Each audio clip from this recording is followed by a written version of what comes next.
Assalomu alaykum hammaga. Bugun bizda BYD mashinasi qulfli kalitini yo'qotgan. Kalitini qilib berdik. Opetda zavodskiy kalit qilib berdik, baholasa. Akamiz faqat kartada qolib ketgan bo'lgan. Kartada qolib ketib, endi kartada qiynalib yurgan bo'lgan. Biz mana baholasa mashinani ham zavod qiladi. Mashina zavod bo'ldi. O'chiradi. Keyin bunda ko'pchilik qilib bera olmaydigan ishni qilib berdik, xudo xolasa, qo'ldan kelguncha.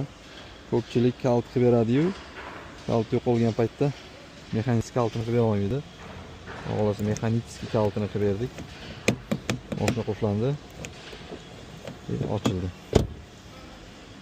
Kimga shunaqa xizmatlarimiz kerak bo'lsa, akalar aloqaga chiqaverasizlar. Zavodskiy holatda qilib beramiz. Kalitimiz original. Bularga e'tibor bermaysizlar. Bu salafan olib tashalsa yangi bo'ladi. Salomat bo'linglar, xizmat bo'lsa aloqadamiz.